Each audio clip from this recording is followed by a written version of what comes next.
Hello મિત્રો, જય માતાજી, જય શ્રી કૃષ્ણ, જય દ્વારકાધીશ। આજે હું પહોંચી ગયો છું ભાવેણા ભાવનગરની અંદર અને અત્યારે આપણે આવ્યો છે બાપા સીતારામ લોજ, જ્યાં માત્ર ફૂલ ભાણું 50 રૂપિયાની અંદર તમને જમાડે છે અને કોઈને ટિફિનનું બંધાવવું હોય મહિનાનું એ પણ અહીંયા સુવિધા છે। તો આપણે અહીંયાના ઓનર છે દેવાતભાઈ, તો આપણે એની સાથે મળીએ। અને સુનવાણી હોટલ છે બાપા સીતારામ। જુઓ શાકની પ્રાઇસ તમે ખાલી જુઓ, આટલી પ્રાઇસની અંદર તમે ક્યાંય જોયું તો મને કોમેન્ટ કરજો। ને આમ તો નથી કહેવાતું ભાઈ, ભાવનગર ભાવ ભર્યું છે। શાકના 10 રૂપિયા, રોટલાના 18 રૂપિયા, ઘઉંની રોટલી 5 રૂપિયા, ભાખરીના 13 રૂપિયા, છૂટક ભાણું છે। લોજિંગ બંધાવવા માટે પણ અહીંયા મળવાનું। તમારે કોઈને અહીંયા આવતા જતા હોય, ભાવનગરના રહેવાસી હોય ને કોઈને મકાનમાં રહેતા હોય, ટિફિનની સુવિધા પૂરી પાડવી હોય તો આ જગ્યાએ તમારા માટે ઉત્તમ છે। અને આજનું ભોજન છે ઊંધિયું, ચણા, દૂધી દાળ, પાલક, તીખારી, સેવ ટમેટા। સાંજે ઓળો, અડદ દાળ, બટેટા, પનીર, તીખારી અને સેવ ટમેટા, ફૂલ ભાણું 50 રૂપિયા। તો હવે આપણે દેવતભાઈને મળી। બાપા સીતારામ। બાપા સીતારામ, બાપા સીતારામ। કેમ છો દેવતભાઈ? બસ લેરા લેરા, એકદમ આગળ। બાપાની દયા એમ ને? જો તમે કેટલા વર્ષ જૂની આપણી આ હોટલ? આપણે 27 વર્ષ થયા। 27 આમને આમ કન્ટિન્યુ સ્ટાર્ટિંગ તમે કેટલાથી કર્યું? 10 રૂપિયાથી શરૂ કર્યું ભાણું? ભાણું। અને અત્યારે ધીમે ધીમે કરતા 15 કર્યા, 20 કર્યા, 30 કર્યા, 35 કર્યા। કોરોના સુધી 35 રૂપિયા હતા। કેટલા? 35। હા, હવે 40 કર્યા, પછી 45 કર્યા, હવે 50 રૂપિયા કર્યા। પણ એક નવું જાણવા મળ્યું, 50 રૂપિયામાં સિંગતેલમાં રસો એમ? એક મહિનાથી સિંગતેલમાં ચાલુ કરી છે। એટલે વાહ પેલા ભાઈ। કપાસિયામાં ખવડાવતા, બીજા તેલમાં નહીં। હા, તો હવે કે મારે સિંગતેલમાં ખવડાવવું। સરસ। તો આજે કયા કયા કેટલી નંદી જાતના છે? બ્રાન્ડ નામની સિંગતેલ છે। હા હું તમને આગળ એક ડબ્બો બતાડું, હા, બરોબર? એમાં જ બધી રસોઈ। હા, તો આજના શાક કેટલા કેટલા છે તમારી પાસે? બતાવો આપણે જરા। 6 શાક છે આપણે। જો ભાઈ શાકના હે ને તપેલા ભર્યા છે અહીંયા લાઈનમાં, અને પાર્સલ એ પણ અત્યારથી જ રાખી દીધા છે। જો ઊંધિયું છે, આ ઊંધિયું, હા, બરોબર। પછી આ ચણાનું શાક છે, ચણાનું શાક, હા, વાહ, રગડાદાર। પછી આ દૂધી ચણાની દાળ છે, દૂધી ચણાની દાળ, હા। પછી આ પાલક ટમેટા, પાલક ટમેટા, હા।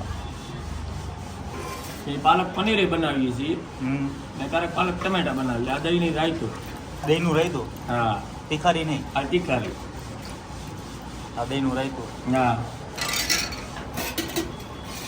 અને આ આ સેવ ટમેટા, સેવ ટમેટા, ભાઈ ભાઈ, બરોબર। પછી આપણી દાળ, ખાટી મીઠી દાળ, ખાટી મીઠી દાળ, કાઠિયાવાડી, કાઠિયાવાડી દેશી। દેશી, અને બાજુમાં આ ચાવલ 75 ના રોવાનો આપણે વાપરો, હા, આદા ખીચડી એવું કઈ નહીં, કોઈ વસ્તુ નહીં। નહીં. અને સંભારા કેટલી જાતના છે આપણે? 9 જાતના, 9 જાતના। હા। જો આ જમવાવાળાને બધા પાર્સલમાં દેવાના, આ બધા પાર્સલના, હા। અને આ પાર્સલની કોથળીઓ બધી રાખી જાય છે ને? એ બધા વિદ્યાર્થી હોય ને એ લઈ જાય બપોરે જમવા માટે। અને કોઈને એકલા હોય ને ટિફિન બંધાવવું હોય એના માટેની શું સેવા? કોઈ એકલા હોય તો 3000 રૂપિયા મહિને છે, 2 ટાઈમ। 2 ટાઈમ, હા, ને બપોરે આવ્યા, સાંજે નો આવ્યા તો કપાઈ જાય પૈસા। બરાબર। એનો આખો મહિનો નો ગણે, 3000 માં મહિનો પછી જમવા આવે કે ન આવે એવું નહીં, આવે એટલું જ લખવાનું, આવે એટલું, હા। વાહ ભાઈ। જો અત્યારે આ દાળ ભાત છે નાની, આ કદાચ પાર્સલ કોઈ લઈ જાય 10 રૂપિયામાં, 10 રૂપિયામાં દાળ ભાત, હા, આ 10 રૂપિયામાં શાક, હા, છૂટક હા, છૂટક, જે જોઈએ, હા। 5 રૂપિયામાં રોટલી નંગ, હા, 13 રૂપિયામાં ભાખરી, હા, અને 18 રૂપિયામાં રોટલો, વાહ। બધું કમ્પ્લીટ। આ બધો ભાવ પાર્સલ નો છે। આ બધો પાર્સલ લઈ જાય એનો, ને કોઈને અહીંયા જમવું હોય તો એના 50 50 રૂપિયામાં જમાડવાનું, ગમે એ જમવા બે 50 રૂપિયા, જે ખાવું હોય છૂટી, જે ખાવું. હા, બગાડ નહીં કરવાનો મુદ્દો, ખાવું એટલું દેવાનું, 5 રોટલા કાઢી દેવાના, પણ બગાડવાનું નહીં। 7 થી 8 જાતના શાક છે, સલાડ, સંભારો, છાશ, પાપડ બધું છે, 2 જાતના અથાણા, જો અહીંયા બધું કમ્પ્લીટ જ છે। જો આવી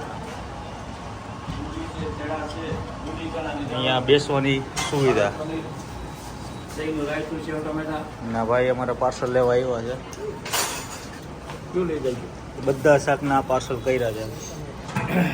આ પાર્સલ 10 રૂપિયા પાર્સલ એક લઈ જાય, 10 રૂપિયામાં પાર્સલ છે શાકના. બોલો આ દહીં તીખારી છે, આ પાલકનું શાક છે, આ ચણાનું છે, ચણા છે, ઊંધિયું છે, આ ઊંધિયું છે. બધા શાક એને ભરી નાખ્યા છે. આ હા. 1 પાઉચના 10 રૂપિયા. આગળ 12 વાગે એટલે વિદ્યાર્થી બધા આવે, બાંધકામ વાળા આવે, એ બધા પાછા એના ટિફિન હોય ને એ બધા લઈ જાય. તો બાપાના આશીર્વાદ ને પૂરેપૂરા. પૂરેપૂરી દયા છે. હા. પ્રેરા કરીએ. વાહ ભાઈ વાહ. એ ખાલી શોખનું જ કરે છે, બાકી કમાવાની ગણતરી નથી.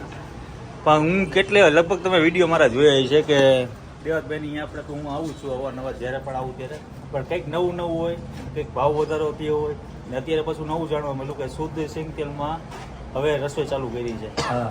નંદી નંદી બ્રાન્ડ. બ્રાન્ડ વાહ. ડબલ ફિલ્ટર ને સાલાદાનું તેલ છે. નહીં સાંજનું મેનુ અત્યારે કમ્પ્લીટ કરી નાખો. આ હાંજની હાંજે 4 વાગે રસોઈ ચાલે. એટલે એમાં સીટી જ બનાવેલી હોય મેં. હા તમને એ ઈ બતાવી. જ એટલે જ મેં બોર્ડ આગળ જોયું ને એટલે જ કીધું કે હાનનું મેનુ એ રેડી જ છે એમ. હા, રેડી જ હોય. આજે આ- કામ નક્કી જ આપવાની કરેલું ખબર પડે 4 વાગે. 4 વાગે કામ આપવાની ખબર પડે. હમ. જો હાથના શાક છે ઓળો, અડદની દાળ, હા બટેટાનું, પનીરનું, તીખારી ને સેવ ટમેટા.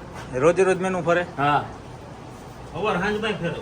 સવાર એવું નહીં કે સાંજમાં સવારનું પડે એટલે સાંજે હાલે. આ પછી સાંજે પૂરું બપોરે 3 વાગે એટલે પૂરું જ હોય. પૂરું. દાન પૂરું કરતો પડીકાવાળો. હા અને ને. સાંજે વિધુર્યું હોય તો અહીંયા કોઈને વિઝિટ કરવી હોય તો આપણે એટલે કોઈને અહીંયા આવવું હોય તો એડ્રેસ આપણું અહીંનું શું કહેવાય? હા, ઘોઘા જકાત નાકા 14 નાળાની બાજુમાં બાપા સીતારામ લોજ. કોઈ પણ ને કહે એટલે તરત બતાડે. મારો મોબાઈલ નંબર 94 29 63 97 51. દેવાયતભાઈ. દેવાજ બાપાની મઢુલી છે ભાઈ, નાની નાજુકડી પણ એને દિલ મોટું છે, દિલથી જમાડે ભાઈ. દેવાયતભાઈ તો અહીંયા સેવક છે. બાપાની. ક્યાં દેવાયતભાઈ? હા. તમે હોટલમાં સેવક છો, તે બાપાની મદદ. હા, એ આપણું કાંઈ છે નહીં. આ તો આપણે મહેનત કરી તો ને ઘણા બધા લોકો જાણે છે ને અહીંયા ખાઈ ગયા છે ને હમણાં જ એક વિડીયો અમારા ભાઈએ શૂટ કર્યો હતો. કેટલા વ્યૂ હતા ભાઈ? હું તો ખાલી 20 રોટલા લેવા આવ્યો હતો હા. અને આવતા શાક ગોઠવા તમે લાવ મૂકું તો હાથ. ખાલી 850 ફોલોવર્સમાં 1,35,000 વ્યૂ 2 જ દિન. એટલે એવો વેમ કોઈ ન રાખતા કે હું છું તો જ હાલે. હા. ન હોય તોય હાલે. પ્રેમ હોવો ભગવાન જોઈએ, ભરોસે. ભાવ હોવો જોઈએ. અને ઈ બાપાનું ગીત ત્યારે રાખ્યું હતું ને બાબાની જે કે રામ રોટી રામ રોટી. હા. એ રામ રોટીના ગીતને લીધે જ આપણે 1,35,000 વ્યૂ થયું. પણ ભાવનગરમાં જ્યાં પણ આપણે જઈએ ત્યાં બાપા સીતારામનું બોર્ડ હોય. બધું બાપા મળશે જ છે ખૂણે હોય. ખાંચે. પાકી વાત. એની તો કૃપા છે. કૃપા છે. એ તો સાક્ષાત હનુમાનજી છે. ગમે ના એની સ્થાપના હોય કે હનુમાનજીની સ્થાપના ગમે ના હોય એમ બાપાની સ્થાપના આખા ગમે ના હોય. વિશ્વમાં સૌથી વધારે જો મઢી હોય બજરંગદાસ બાપાની તો ભાવનગર. ભાવનગરમાં એટલે અમથું નથી કહેવાતું, ભાવભર્યું ભાવનગર. એકવાર તમે અહીંયા આવો, વિઝિટ કરો, અહીંયાના લોકોને મળો, પ્રેમ ભાવવાળા વ્યક્તિઓ છે બધા અને પડી જાય એવા દિલાવર. અને બીજું એક કહું, અલંગમાં હમણાં ઓલું આવ્યું હતું વિક્રાંત કેવું આપણું જે નેવીનું શીપ. હા એ જે વ્યક્તિએ લીધું હતું ને એ વ્યક્તિએ પૂજા કરીને પહેલી ધજા બાપાની કીધું હતું બાપાને. એને જે હા. શીપ ઉપર શીપ કપાવા આવ્યું તોય તે તમે કેટલી લાગણી ને શ્રદ્ધા હમ. કે બજરંગદાસ બાપાને લીધે આપણું આ શીપ આવ્યું છે. તો બજરંગદાસ બાપાની ધજા એ સૌથી પહેલી ચડી વાહ. અને પછી કાપવાનું ચાલુ કર્યું. તો ભાઈ આ જગ્યાએ તમે છે ને દેવતભાઈની મુલાકાત જરૂરથી લેજો અને અવનવી જાતના તમે શાક અહીંયા ટેસ્ટ મારજો. ફૂલ ભાણું છે 50 રૂપિયા અને જે તમારે જે પણ કંઈ ખાવું હોય અહીંયા મેનુ આપેલું જ છે ભાઈ. અને કોઈને ભાણું બંધાવવું હોય તો સવાર અને સાંજનું હા, 3000. અમારા બાપુજી છે. બરાબર. એના આશીર્વાદ છે હારે. રામ માલિકી. આમ તમારું મૂળ ગામ કયું? મારું તળાજા તાલુકાનું કોંજિયા બગદાણાની પડખે જાય. માયાભાઈના ગામની બાજુ. હા. હા સરસ. તો ભાઈ દેવતભાઈને આ જગ્યાએ આવો ત્યાં ચોક્કસથી વિઝિટ કરજો. બાપા સીતારામ લોજ. જય માતાજી, જય શ્રી કૃષ્ણ, જય દ્વારકાધીશ. જય સીતારામ. સીતારામ.